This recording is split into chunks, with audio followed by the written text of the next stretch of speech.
Alright, let's go deep, real deep. And as we go, pay attention. This is the foundation, the bedrock. The core presupposition and beliefs that we're about to install. They aren't just concepts. They're the truth that governs everything. If you want to know how to really operate in this world, understand this. The game, it's all in your head. You change your beliefs, you change your reality, period. It's not complicated. It's just a matter of how well you can master your internal world. Because your internal world is the thing that makes the external world move. You get that, right? Here's the thing. Most people live their lives as if they're subject to life. Instead of creating life, they let fear, doubt, and random occurrences dictate who they are, what they want, and how they feel. But here's the ugly truth. They're full of shit. Every last one of them. And now it's your turn to realise. You don't have to live like that anymore. In fact, you can't afford to. Let's start with the basics of how all this shit works. Your beliefs shape reality. Do you get that? Everything you believe about yourself, about life, about the world, is your reality. I'm not talking woo-woo metaphysical crap. I'm talking hardcore, straight-up physics. The beliefs you hold form the perception of what's possible. Your perception filters the shit that comes at you, determining what you see, what you feel, and ultimately what you do. And you're doing it right now, whether you're aware of it or not. But here's the kicker. You can change it. You can choose new beliefs that make your world a hell of a lot better. Instead of the usual, life sucks, people are out to get me mentality. You start believing I'm in control, everything is happening for me, and I'm limitless. Now notice how that feels. If you believe that deeply, what do you think is going to happen next? You start looking at the world differently. You start seeing new opportunities, new possibilities, because your mind is actively filtering for those things. When your beliefs shift, everything else shifts. And what about pain and pleasure? You know what drives you, right? It's not the stuff in front of you, it's your emotions, what you associate with things. The brain works on a pleasure-pain principle. We naturally avoid pain, and we move towards pleasure. Every time you encounter something, your brain runs a quick scan and says, is this painful or is it pleasurable?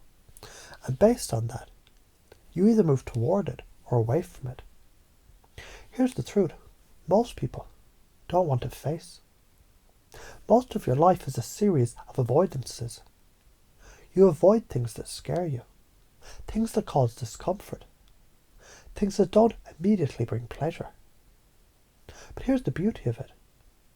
Pain and pleasure, they're subjective. What you might consider painful can be pleasurable to someone else, and vice versa.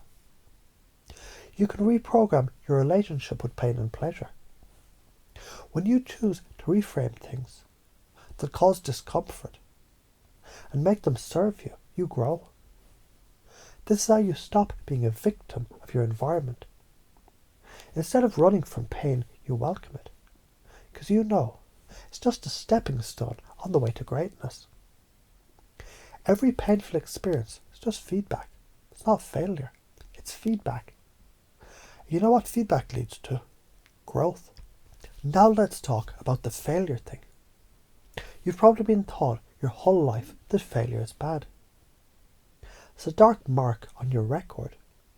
It's something to hide and avoid at all costs. But here's the thing. Failure doesn't exist. It never has.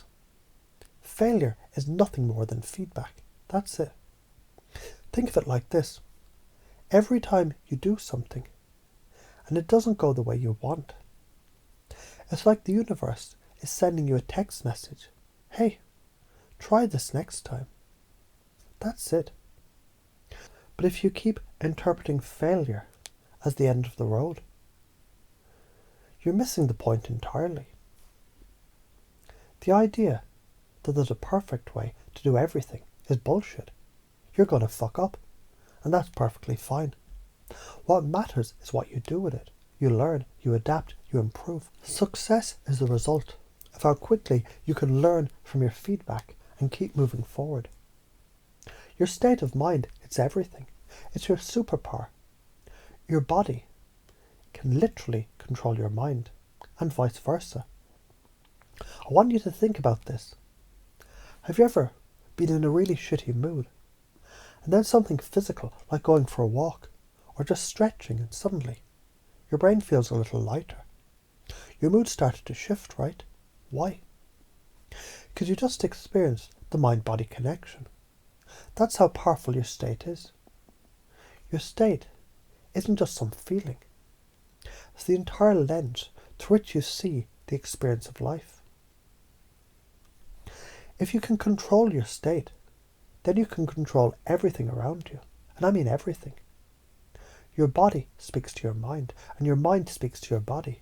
And you start moving your body differently, walking like a king, shoulders back, head up, chest out. Suddenly, your brain starts thinking differently.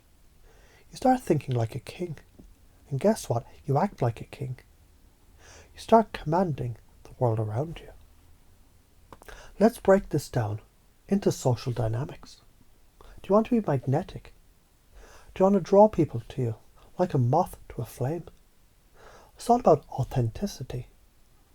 When you show up as yourself with no apologies, people will gravitate towards you. Why? Because you're radiating energy. You're not faking it. You're not pretending. And you certainly aren't trying to impress. You're simply being. And that's powerful as hell. You're also learning to understand that what you put out into the world is exactly what you get back. If you put out positivity, love, compassion, guess what? You get it right back. People mirror your energy. This is why I say the key to attraction, it's how you make people feel. Not what you say. Not how you look. It's how you make them feel. So let's finish strong with this. You're in control. You're always in control of your reactions every single time something happens in your life, good or bad. You have the choice of how to react. Your response is your superpower. Your reaction is what defines your outcomes. So next time you feel like life is trying to screw you over, remember, you can respond however the hell you want. Here's a juicy example for you. Think of a time when someone pissed you off. Maybe they cut you off in traffic or said something stupid to you. Now think about how you reacted. You could have let the person completely control your state and let them wreck your mood. Or you could have chosen to laugh or chosen to let it go. It's your choice, always. That's where your power lies. When you master your emotional state, you become unstoppable. So here's the bottom line. The world is yours to shape. And when you truly get that you're the creator of your own reality, everything changes. The energy, the relationships, the opportunities. They all flow to you. And guess what? You won't need anyone's permission to make it happen. You've got everything you need inside you already. So start using it. Own it. Take control.